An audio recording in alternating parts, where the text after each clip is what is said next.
At napag-usapan po natin, unahin lang natin ng Biblia na hahanapan natin ng patutoo sa Biblia.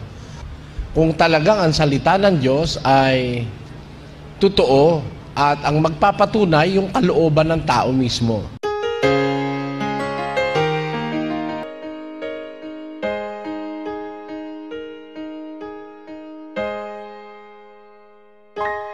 Ang ating ipinangako, yung pagpapatuloy nito ng mga pang-ebidensya o mga patutoo na yun pong nasa Bibliang salita ng Diyos ay totoo sa external sources, sa labas ng isang tao.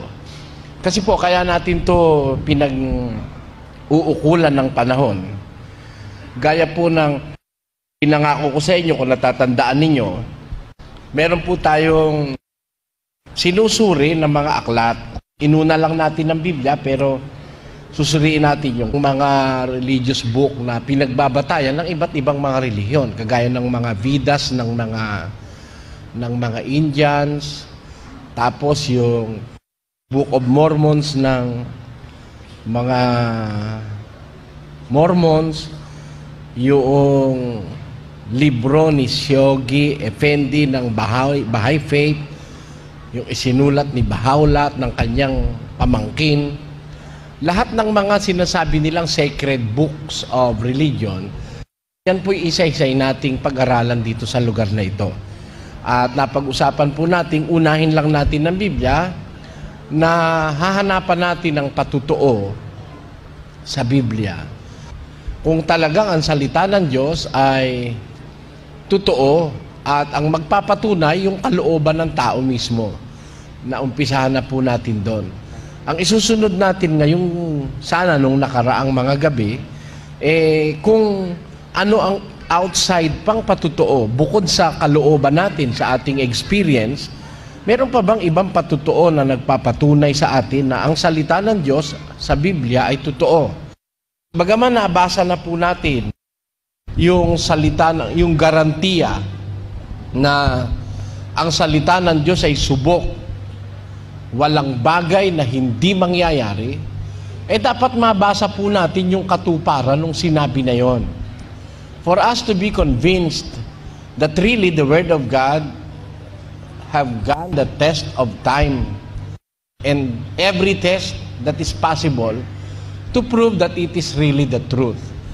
Kaya, umpisahan po natin ngayong gabi ang muling pagtunghay sa kasulatan para mapatunayan natin kung talagang gaya ng sinasabi ng ibang mga pananampalatayang lumalaban sa Biblia na hindi naniniwalang buo sa Biblia.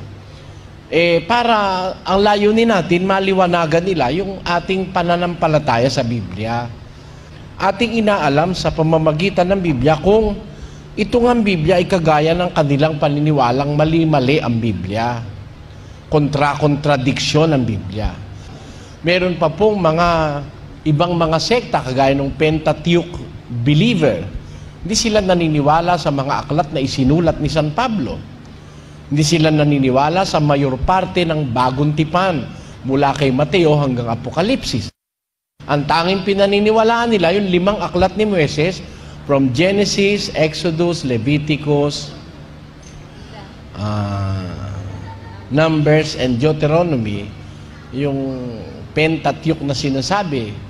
Pentateuch believer sila. Kakahulugan po kasi ng Pentateuch, from the word penta, ibig sabihin 5, kaya 5 aklat yun ni Moises. Genesis, Exodo, Levitico, Bilang, at saka Deuteronomio. Yun lang ang pinaniniwalaan nila. At tayo ay nandun sa defensive side sa mga taong nagpapamali sa Biblia. Ngayong gabi, atin pong liliwanagin sa pamamagitan ng kasulatan kung meron bang mga external proof outside of the Bible and outside of our heart na nakakapagpatutuo sa atin na ang Biblia ay totoo. Ang kanyang salita rito sa Biblia ay totoo. Unang-una natin pinag-aaralan dito yung salita ng Diyos. Kasi ang Biblia ay compilation ng mga salita.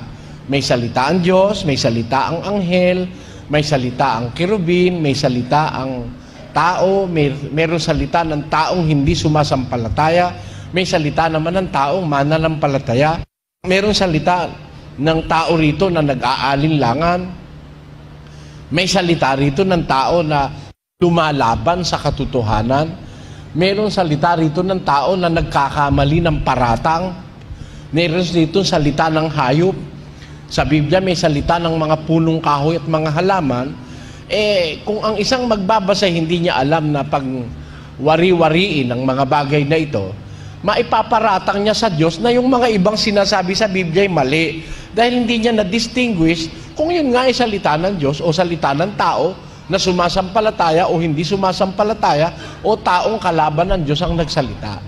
Yan po ang atin layon sa paksang pinag-aaralan natin ito. Umpisahan na po natin. Mayroon hong pamantayan para makilala mo yung salita ng Diyos Doon ho sa San Juan, mayroong ganitong pangungusap ang ating Panginoong Hesukristo.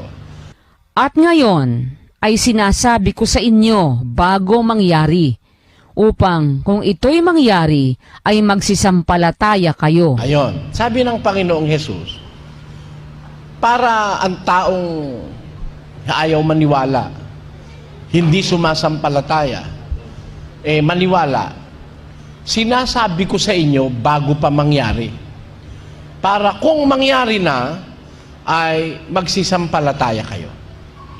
Therefore, ang Biblia po, isa sa mga panuntunan ng pagkilala sa salita, kung ito'y sa Diyos, yung salita ng Diyos mayroong pagpapauna Ipinapauna na para kung maganap, sumampalataya kayo. Ang katunayan, maging kay Isaias, mayroong ganyang pangungusap ang kasulatan. Narito, ang mga dating bagay ay nangyayari na, at ang mga bagong bagay ay ipinahahayag ko, bago mga litaw ay sinasaysay ko sa inyo. Ayun. Sabi ng Diyos, bago pa malitaw, sinasaysay ko na sa inyo ang mga bagay. Para nga, kung halimbawa lumitaw na, nangyari na, wala ka nang maidahilan na hindi ka naniniwala sa Diyos. Kasi wala namang may kapangyarihan na magsaysay ng hinaharap. Walang taong nakakaalam ng hinaharap. Yung mga nanghuhula, tsamba-tsamba lang yun. Di totoo yun. Kung to talaga yung mga huhula, totoo sinasabi. Pagka 100 million na yung tatamaan sa loto, bakit ikaw hindi tumaya kung alam mo talaga mangyayari? Kung alam mo talaga yung hinaharap. Yun hula-hula lang ng mga tao. Anong karapatan mong sabihin sa kapwa ang mangyayari bukas? 27 ng Kawikaan. Huwag mong ipaghambog ang kinabukasan, sapagkat hindi mo nalalaman kung ano ang ilalabas ng ibang araw. Ang sabi ng Biblia, huwag mo ang wikang ipaghahambog ang kinabukasan. Kasi hindi mo naman nalalaman ang ilalabas ng ibang araw. Yun ang sabi sa kasulatan. Kaya, kung kayo po ay mag-iisip, tayo'y mag-iisip, walang karapatan o kapangyarihang ibinigay ang Diyos sa tao para malaman yung kinabukasan. Yung kinabukasan, yung bukas na mangyayari bukas. Ang bukas po, yan ang pinakamalapit na hinaharap The nearest future is tomorrow. The changing of a day. Yan ang maaaring alam mo mangyayari after an hour. Ako, naguguni-gunita ko after an hour. Ngayon, after an hour, matatapos tayo rito. Tapos, magkakaroon tayo ng open forum. Yun ho ang alam ko. Alam ko yun dahil hindi naman bukas yun, ngayon yun Pero, yung bukas, what will the next 24-hour period of your life reveal, you do not know. Sabi ng Diyos, huwag kang maghambog sa kinabukasan. Hindi mo nalalaman kung anong ilalabas ng araw na sumusunod. Ang katunayan yan, pinatunayan niya ng isa sa mga inspired writer ng Bagong Tipan na si Santiago. Pakinggan nyo naman ang sabi ni Santiago sa salita rin ng Diyos. Kayo ngang hindi nakaalam ng mangyayari bukas. Hindi nyo alam ang mangyayari bukas, sabi ni Santiago. Ano ang inyong Ano ang inyong buhay? Kayo nga'y isang singaw, na sa sangdaling panahon ay lumilitaw at pagdakay napapawi. Sabi ni Santiago, hindi nyo alam ang mangyayari bukas. That was categorically said. And that's an inspired statement of James. Kaya, wala tayong maitututol doon. At katunayan, wala namang makatututol na tao na hindi naman niya talaga alam ang mangyayari bukas eh. O, meron ng tao, ang expectation niya bukas, ganun ang gagawin niya, meron siyang ganito, meron siyang ganon, bibili siya. Yung pala hindi niya alam, hindi na siya makakabili. O, hindi niya alam siya pala kukunin na ng Panginoon dun sa gabi na yon. Ayun. Kaya po, sa puntong ito, gusto kong ipaunawa sa inyo, Diyos lang ang may kapangyarihang magsabi nung mangyayari bukas. Sabi ni Kristo, bago pa mangyari, sinasabi ko, upang kung mangyari na, magsisampalataya kayo. Ayan. Diyan natin i-test ang Biblia. Bakit? Kasi kung kapareho ang Biblia ng Vidas, ng mga iba-ibang aklat ng pananampalataya, na meron silang mga sinasabing pauna, pagkatapos napapatunayang totoo at nangyayari. Ayan. Kailangan, they must possess the same quality. If we have learned, o halimbawa, matututunan natin sa Biblia ngayong gabi, meron nga palang mga bagay, hindi pa nangyayari, sinabi na ng ating Panginoong Jesus. Siguro, katiwa-tiwalang masasabi natin ang salitang sinabi ni Kristo. Dahil yun ay salita ng Ama na nagsugo sa Kanya. Ito ngayon po ang isa sa mga sinabi ng Ama na sinabi ni Kristo na nangyayari. At patuloy pa rin nangyayari.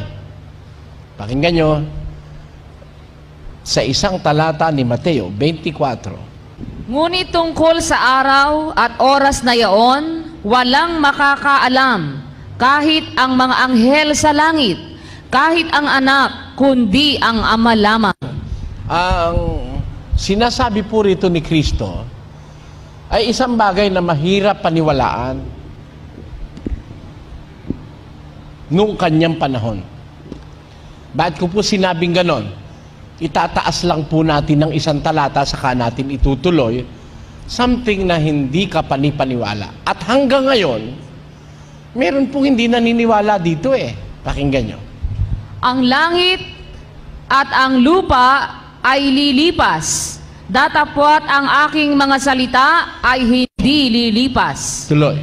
Ngunit tungkol sa araw at oras na yaon, walang makakaalam, kahit ang mga anghel sa langit, kahit ang anak, kundi ang Ama lamang. Merong garantiya munang ginamit si Kristo eh. Ang langit, ang lupa, lilipas. Ang mga salita ko hindi lilipas, sabi niya. Tungkol sa araw at oras na yaon, tungkol sa araw at oras na yon, walang makakaalam. Dito, sinasabi niya na lang yung pinakamatitindi na eh. Kahit mga anghel sa langit, kahit ang anak, kundi ang Ama lamang. Kung papansinin niyo ang pangungusap na ito, pag ginagamit yung salitang kahit, matataas na ng grado yung sinasabi, pero mas maliliit pa ron. Alam ba ng huwes, alam ho ba ng siyentipiko, ng mahistrado? Sometime in the past, a famous scientist ay humula by 1996 to the year 2000, sasabog daw ang mundo sa matinding init. Ayan. Sabi naman ni yung famous na pinaniniwalaan ng iba na parang ginawa na nilang Diyos. Sabi ni Nostradamus, by 1994, magkakaroon daw ng Third World War. 1994, lagpas na yon. Hindi na totoo yon.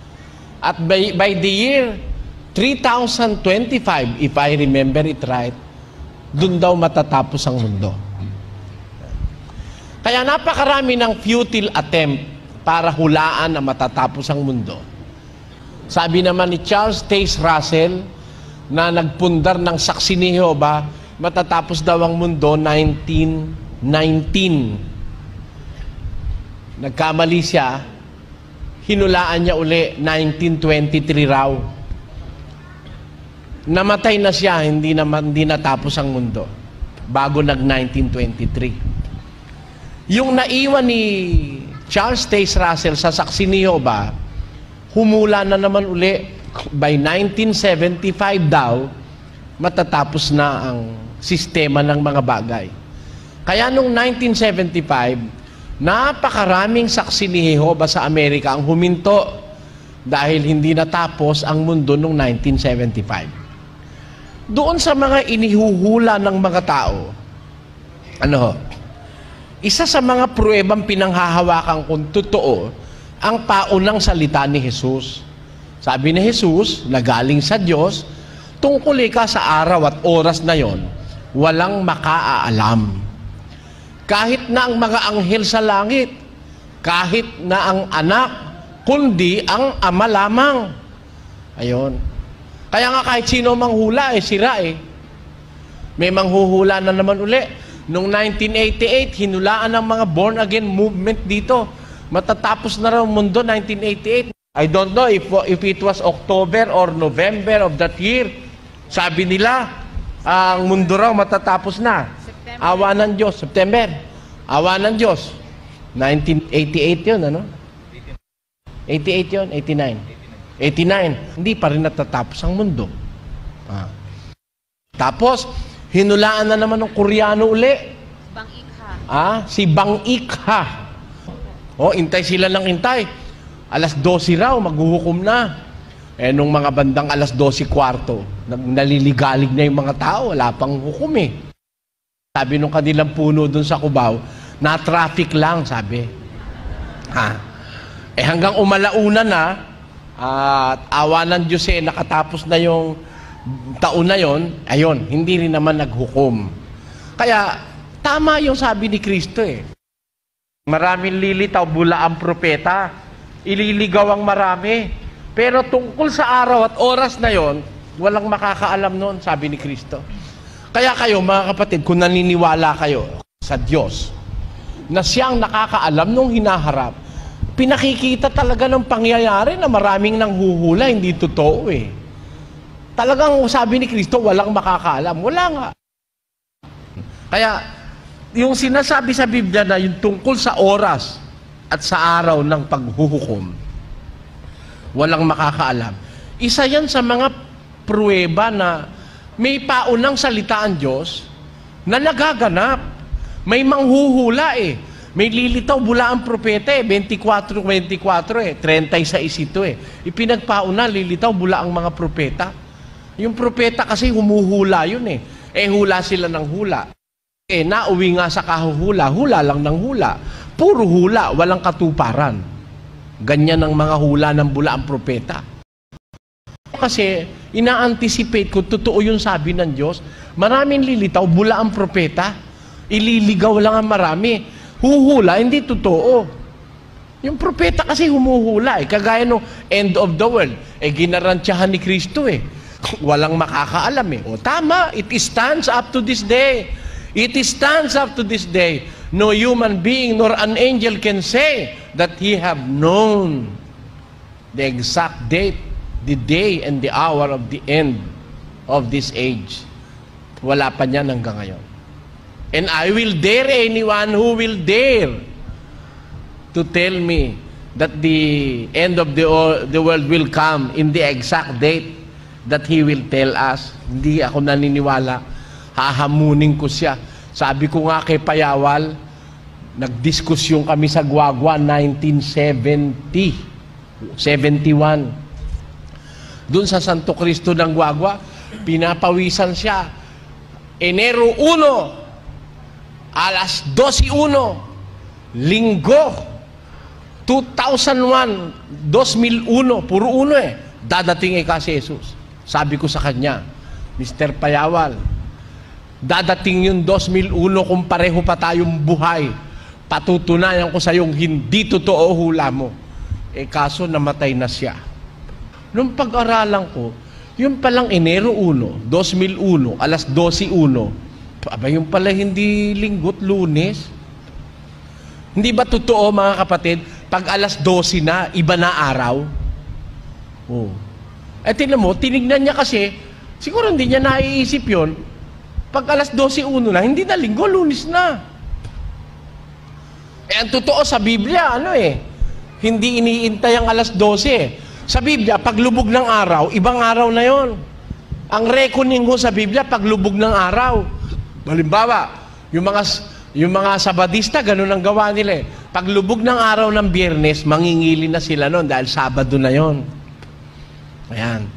Kasi sa Biblia, sa kalendaryo Ebreo, nag-uumpisa ang panibagong araw paglubog ng araw. Ayan. Doon, ang umpisa ng panibagong araw. Kaya kung lumubog siya ng alas 6, yung alas 6 ng Biyernes, Sabado na yon. Ayan. Kaya napatunayan ko, pati yung si Payawal, di rin totoo. Ngayon, kung meron panlilitaw na magsasabi na alam niya ang oras at eksaktong oras at araw ng paghukom, lalaban ako. At siguro kung loloobin ng Diyos na ako'y mamamatay na bago dumating yung sinasabi niyang oras, iiwang ko.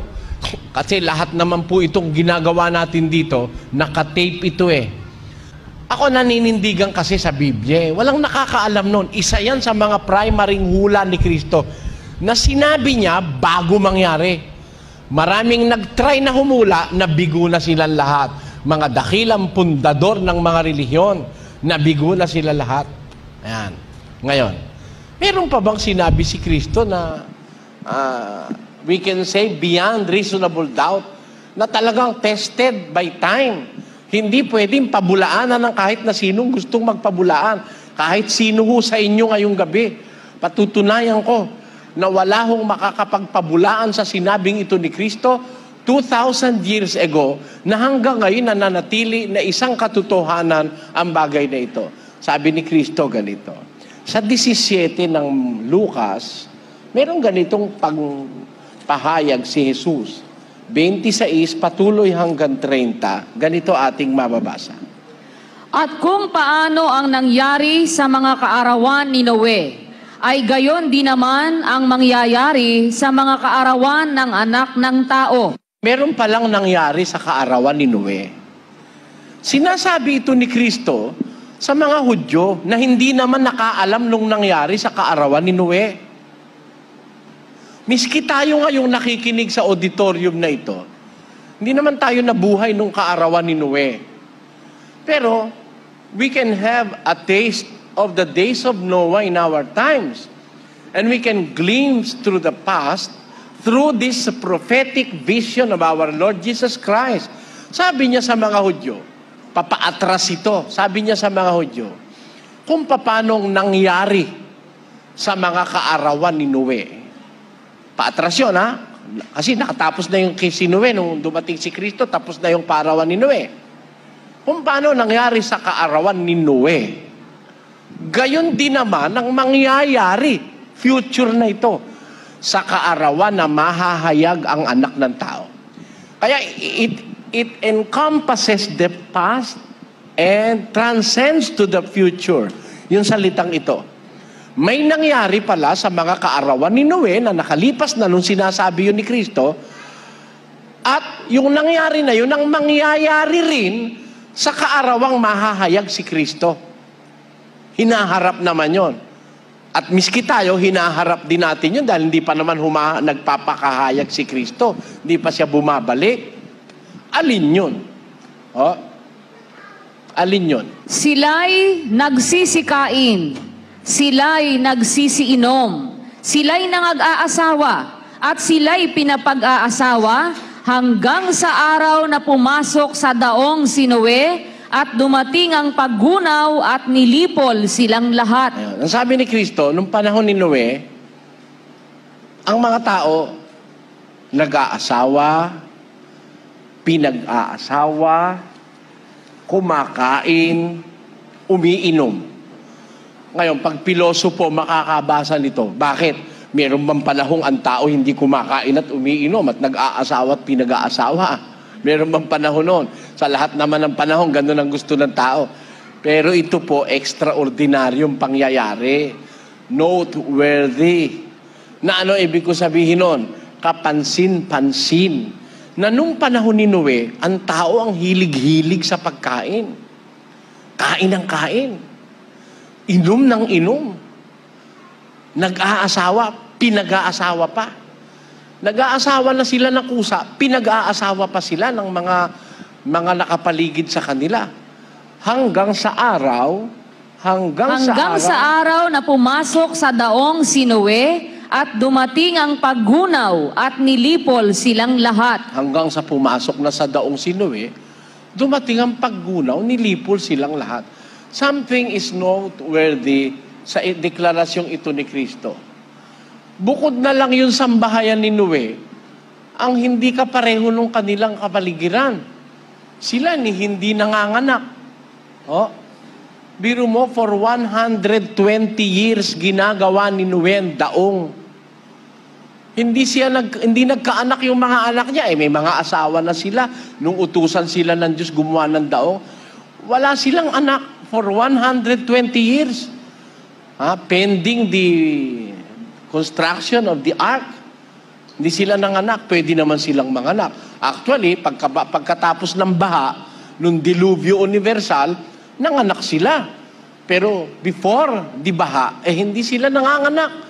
Hindi sila kapareho nung kanilang paligid. Anakan ng anakan, nag-aasawa, pinag-aasawa, kainan ng kainan. Ganon din ang nangyayari kay Noe, ganon din ang mangyayari sa kaarawan ni pag malapit ng mahayag si Kristo.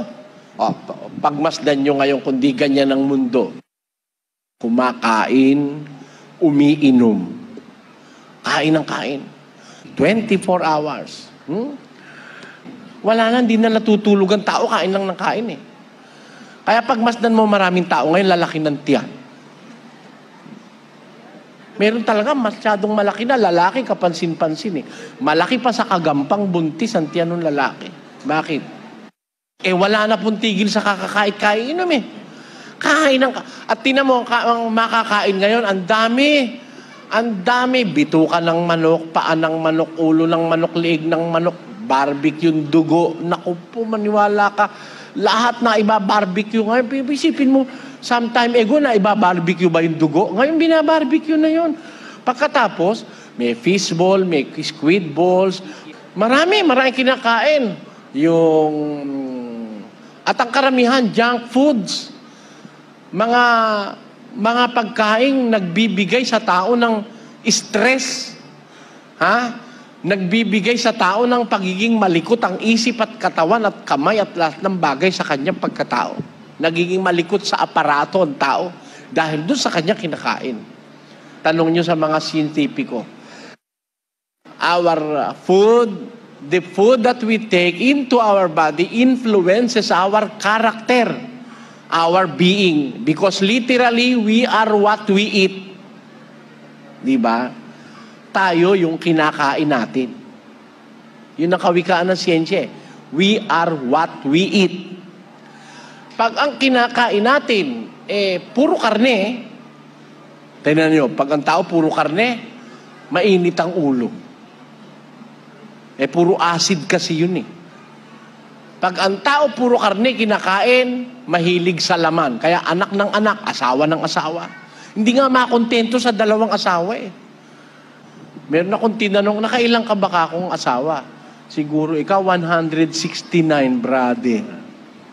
Sabi ko, hindi mo pa inustong 180, sabi ko. Alanganin eh. Biro mo, 169, ang tindi nun. Di, tamang-tama yung sinasabi sa Biblia. Ano sabi sa Biblia?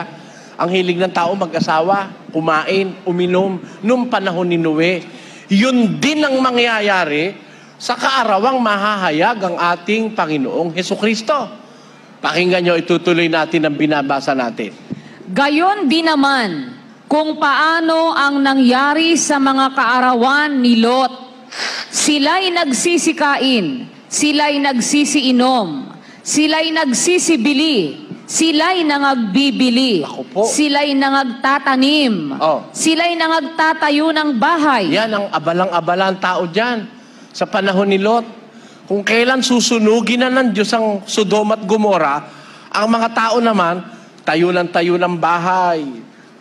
Kaya ngayon, usong-uso rin yan eh. Mga condominium. Kaya pagka nagkagulo, may pandemonium sa condominium.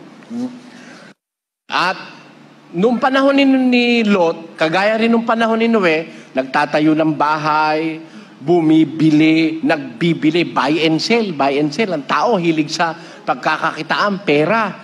Tapos, nagsisipag-asawa rin, nagsisikain, nagsisiinom din. Yun din ang mga nangyayari.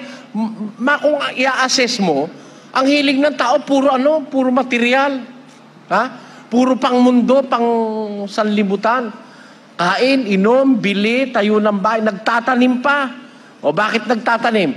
Kasi, nagpapaganda sila, clean and green.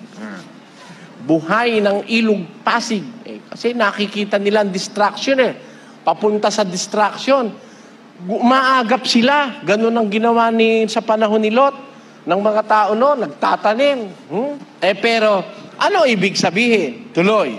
Datapwat ng araw na umalis sa Sodoma si Lot, ay umulan mula sa langit ng apoy at asupre, at nilipol silang lahat. Gayon din naman ang mangyayari sa araw na ang anak ng tao ay mahayag. Yun din ang mangyayari sa ating panahon. Sino ngayong siyentista? Sino ngayong ekonomista? Sino ngayon na mataas na tao, ano man ang kanyang tungkulin, makakatutol doon sa sinabi ni Kristo, na yun ang nangyayari sa malapit na paghayag ng anak ng tao. Kainan talaga ngayon ng kainan, inuman ng inuman, nag-aasawa, pinag-aasawa, nagtatayo ng bahay, nagtatanim, nagbibili, bumibili. Yan ngayon ang hilig ng tao. Yan ang mga pinanggalingan ngayon, ang sari-saring kasamaan sa buhay. Yang mga kompetensya de negosyo, napakalaking nagagawang perwisyo niyan sa mundo. Biro mo, 16 na truck nakaparada. Kompetensya yung mga bus nakaparada, 16, magkakatabi. Tigatlo lang ang pasahero, habulan ng habulan sa highway. Kaya matraffic dahil sa kompetensya sa negosyo Dahil sa pera, nagparami ng mga kompetensya, naglisaw ang mga jeep, mga taxi. Kung yung ba, kooperasyon ang ginagawa, sige, pare, magpapuno ka muna, saka ako na paandarin tong akin. Sabay-sabay, andar yung 16 na bus. Sabay-sabay na umaandar yung gasolina, nauubos. Wala namang pasahero, kompetensya, habulan pa sa highway yan. Miyang konti, banggaan pa yan ganyan din naman yung kompetensya sa negosyo. Lahat ng bigas, papakiyawin ng isang tawag doon, multinational. Lahat ng bigas. Lahat ng bigas nasa kanya. Gagawa siya ng fertilizer. Para yung bigas mapunta sa kanya, siya magsusupply ng fertilizer. Saka ng mga binhi, mga kemikal. Pag nasa kanya na ang bigas, bibili niya lahat. Ikaw meron kang konti, magsasaka. Hanggang kailan lang tatagal yun? Sa kanya, milyon-milyon kaban. Pag wala na kayong bigas, ilalabas ngayon niya yung bigas na binili niya ng 5 piso 1 kilo, bebenta niya ngayon 25. Gutom kayo, mga maliliit. Yung malalaki, kain ng kain. Walang tigil ng kakain. Tingnan mo mga restaurant, puno, araw-araw, puno. Punta ka sa mga mall. Punta ka sa lahat ng mga lamunan. Lamunan ng tao. Talagang lamon, di kain, lamon. Tutupad lang yung sinabi ni Kristo Nga yung salita ng Diyos, totoo talaga yon. Sinasabi niya bago mangyari. Isa sa sinabi niya, yung takbo ng pamumuhay ngayon ng tao. Maraming negosyante, bibili, nagbibili. Maraming kumakain, mga food chain, 24 hours. Sabi ko nga, practically, the world now does not sleep. Hindi na natutulog ang tao ngayon eh. Ha?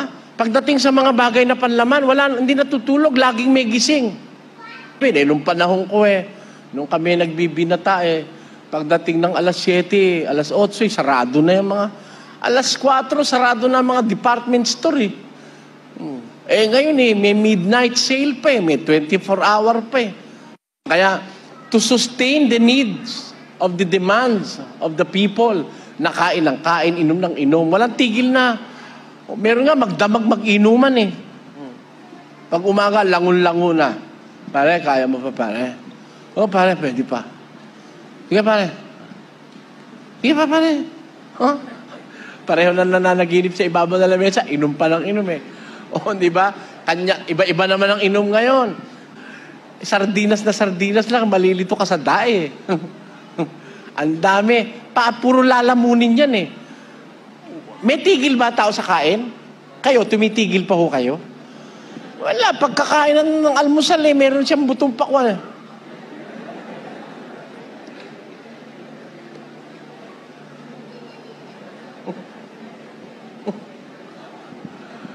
Kaya mapapansin mo ngayon ng tao, napakarumi na ng kanyang internal organs, mabaho ang hininga ng tao. Karamihan.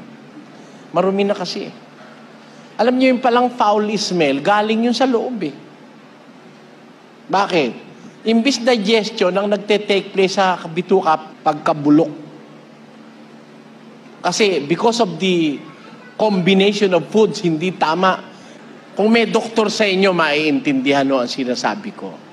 Pinag-aralan ng mga doktor yan Kaya, ako naniniwala yung sabi ng Biblia, totoo Totoo. Eto pa, isang sabi niya, na sa Biblia mo lang naman mababasa ito, hindi mo naman mababasa ito sa iba Sa libro ng mga ni Shogi Effendi, wala ito Sa Bidas, wala rin ito Alin ito? Basa. Alamin mo ito. Datapwat alamin mo ito, na sa mga huling araw ay darating ang mga panahong mapanganib. Bakit? Sapagkat ang mga tao'y magiging maibigin sa kanilang sarili. Tama ho ba yun? Karamihan sa tao ngayon, maibigin sa sarili. I love my own. I love myself. Tama, hindi? Ayaw ho kayong pumayag? Marami ngayon, maibigin sa sarili. Learning to love yourself is the greatest love of all. Tamo, kinakanta pa The greatest love of all daw is to love yourself. Ang sabi naman ni Bonifacio ba nagsabi? Apo. Aling pag-ibig pa ang hihigit kaya sa pagkadalisay at pagkadakila, kundi pag-ibig sa tinubuang lupa, aling pag-ibig pa, wala na nga, wala. Yun sometime in the 1800, ang pinakadakilang pag-ibig nung 1800, ibigin ng lupang tinubuan. Nung panahon naman ni Kristo, 2,000 years ago, ang pinakadakilang pag-ibig ito. Basa. Walang may lalong dakilang pag-ibig kaysa rito, na ibigay ng isang tao ang kanyang buhay dahil sa kanyang mga kaibigan. Ayun, wala nang dakilang pag-ibig kaysa rito, sabi ni Kristo. Na ibigay niya ang kanyang buhay ng isang tao dahil sa kanyang kaibigan. Ako ikay inyong kaibigan, sabi niya sa mga alagad. Binigay nga niya ang buhay niya. That is the greatest love of all. To offer your life for the sake of your friends. That was 2,000 years ago. 100 years ago, the greatest love of all is to die for your native land. 100 years later, learning to love yourself is the greatest love of all. Ayan. Tama-tama yung sabi ni Kristo, no? Sa mga huling araw, alamin mo ito, magiging mapanganib ang panahon. Bakit? Ang tao maibigin sa kanyang sarili. Ang pinakamatinding panganib sa mundo, tao. Naniniwala kayo, pinakamatinding panganib sa mundo, tao, mahal ang sarili. Yun ang sabi sa Biblia. darating ang panahon, sa mga huling araw, ang tao maibigin sa sarili. Kaya nga mapanganib ang panahon ngayon eh. Ang mahal lang ng tao, sarili niya eh. Hindi baling matapakan ka sa mukha, basta't siya lang ang maginhawahan. Tuloy. Maibigin sa salapi. Yan, ako, yan ang isa sa mga panganib ng ating panahon. Ang tao matakaw sa pera, maibigin sa salapi. Nako, kahit na ikaw ay mapatay, kumita lang siya ng pera. Kahit masira ang kinabukasan ng mga kabataan, basta't makapag-push siya ng droga, malakas ang kita kasi magtinda ng shabu eh. Biro mo pati matandang ulyanin at kuba dun sa Novaliches, titinda ng shabu. Eh hindi nga naman siya ulit, kuba at ulyanin pa eh. Ang tinda pala yung shabu.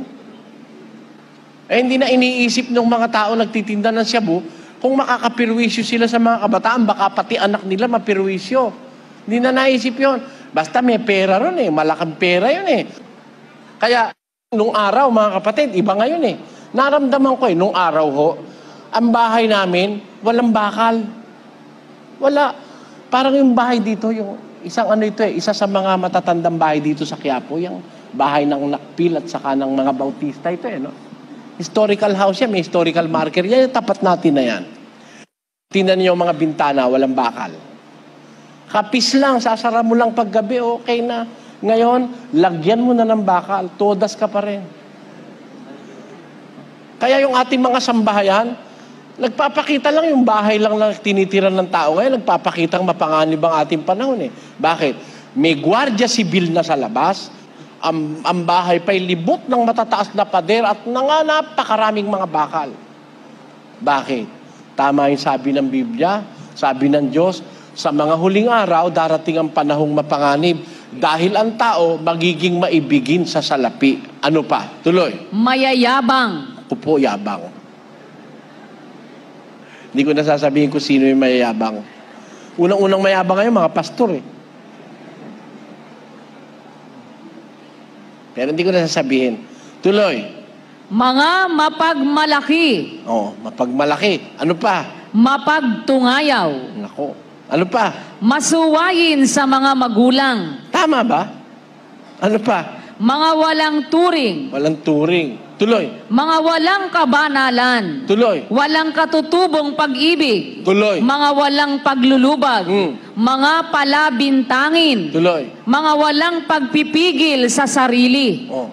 Mga mabangis, hindi mga maibigin sa mabuti. Mga lilo, mga matitigas ang ulo. Mga palalo, mga maibigin sa kalayawan kaysa mga maibigin sa Diyos. Na may anyo ng kabanalan. Datapwat. Temo na, masasama ano, pero may anyo ng kabanalan. Kung tignan mo, parang banal eh. Anyo. Baby, alas 3 pa lang eh, naka-uniforme ng kay puti-putik, nasa kapilya na eh. May anyo ng kabanalan. May dalang Biblia eh. Ang laman siya bu. Biro mo, hindi niya nabasa sa periodiko. Biblia dala. Yung palang Biblia, binutas doon sa loob. Ang laman siya bu. Yung isa namang pastor, ang laman ng Biblia, barel. Nakaukit doon sa Biblia. Nilapastangan na yung salita ng Diyos, nilagyan ng barel. Oh. De may anyo ng kabanalan. Anyo lang. Ulitin. Na may anyo ng kabanalan. Datapwat tinanggihan ang kapangyarihan nito. May anyo ng kabanalan pero wala sa kanya yung kapangyarihan ng kabanalan. Totoo o hindi? Di kayo na ho sumaksi. Pagka totoo, totoo ang sinasabi ng Diyos.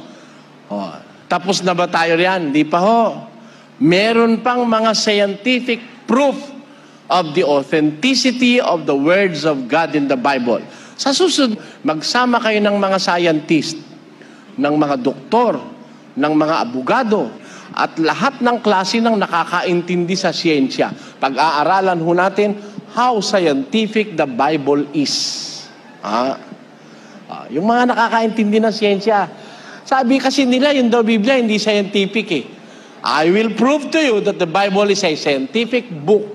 It is in harmony with science from Genesis to Revelation. Kung gusto nyo tumutol, magsama kayo ng tututol. And I am very, very much willing to talk with you. Yan po.